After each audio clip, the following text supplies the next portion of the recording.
Hello friends, welcome back to delicious kitchen. இன்றைக்கி நாங்கள் மிகவும் பயனுள்ள ஒரு ரெசிபி தான் பார்க்க போகிறோம். அதிக விலை கொடுத்து நீங்கள் இனி கடையில் வாங்க வேண்டி இருக்காது. வாங்க அது என்ன ரெசிபின்னு பார்க்கலாம். இதுக்கு நான் ஒரு மிக்சர் ஜாரில் 2 முட்டை எடுத்திருக்கிறேன். மஞ்சள் மற்றும் வெள்ளைக்கரு ரெண்டையும் சேர்த்துக்கொள்கிறேன். இது கூடவே 2 பல்லு பூண்டு சின்னதாக கட் பண்ணி சேர்த்துருக்கிறேன். அரை டீஸ்பூன் அளவுக்கு சீனி சேர்த்து கொள்ளலாம். 1/4 டீஸ்பூன் அளவுக்கு உப்பு சேர்த்து கொள்ளலாம். உப்பு அதிகமாக சேர்க்காதீங்க. 1/4 டீஸ்பூன் சேர்த்தீங்களாக இருந்தால் சரியாக இருக்கும். இப்போ இதை மூடி நாங்கள் ஒரு 5 செகண்ட் நல்ல ஹை ஸ்பீடில் பிளெண்ட் பண்ணி எடுத்துக்கொள்ளலாம். இப்போ 5 செகண்ட் நான் இதை நல்லா அரைச்சி எடுத்திருக்கிறேன். இது கூடவே நான் இப்போ எண்ணெய் சேர்த்து கொள்ள போகிறேன்.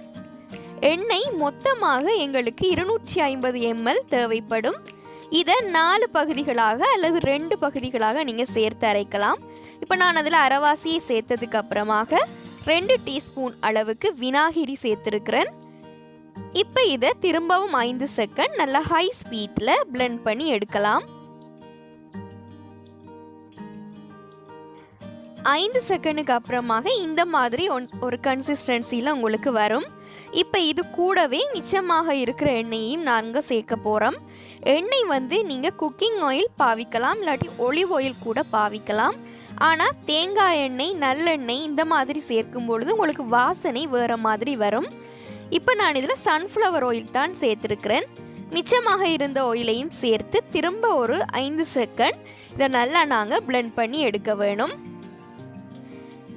இப்போ இதில் கன்சிஸ்டன்சியை நாங்கள் செக் பண்ணலாம். நல்ல பர்ஃபெக்டான கன்சிஸ்டன்சியில் இது வந்திருக்குது.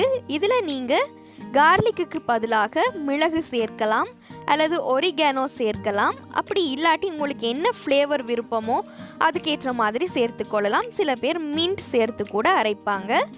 இப்போ இந்த மாதிரி நல்ல திக்கான கன்சிஸ்டன்சியில் இருக்குது. இதை விடையும் திக்காக உங்களுக்கு தேவைப்பட்டால் நீங்கள் இன்னும் கொஞ்சம் கூட எண்ணெய் சேர்த்து நல்லா பிளெண்ட் பண்ணிங்களா இருந்தால் இன்னும் திக்கான கன்சிஸ்டன்சியில் இது வரும். இனி நீங்கள் கடையில் மயோனீஸ் வாங்க வேண்டிய தேவையே இருக்காது.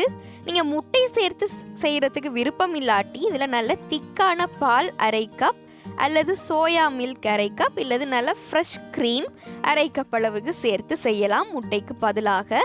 இப்போ பர்ஃபெக்டான கார்லிக் மயோனீஸ் ரெடியாகியாச்சு. இதை நீங்கள் 3 நாளைக்கு வீட்டில் ஃப்ரிட்ஜில் ஸ்டோர் பண்ணி வச்சு யூஸ் பண்ண முடியும்.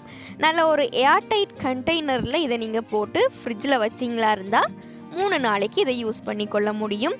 கடையில் வாங்குகிற அதே சுவையில் இப்போ எங்களுடைய வெள்ளைப்பூடு சேர்த்து மயோனீஸ் ரெடியாகியாச்சு. நாங்கள் இதில் வினிகர் சேர்த்துருந்தோம். வினிகருக்கு பதிலாக நீங்கள் லைம் ஜூஸ் 2 டீஸ்பூன் அளவுக்கு சேர்த்தும் பண்ணலாம். சிலர் இதில் கடுகு சேர்த்தும் அரைப்பாங்க. அந்த வாசனைக்காக விருப்பமானால் நீங்கள் கடுகு கூட கொஞ்சம் சேர்த்து அரைக்கலாம். இது ஒரிஜினல் கார்லிக் மயோனீஸ் செய்கிறது எப்படின்னு தான் நாங்கள் இதில் பார்த்துருக்குறோம். இது பிடிச்சிருந்தா மறக்காமல் உங்களுடைய ஃபீட்பேக்கை எனக்கு தெரியப்படுத்தி என்னுடைய சேனலை சப்ஸ்கிரைப் பண்ணி பெல் ஐக்கானை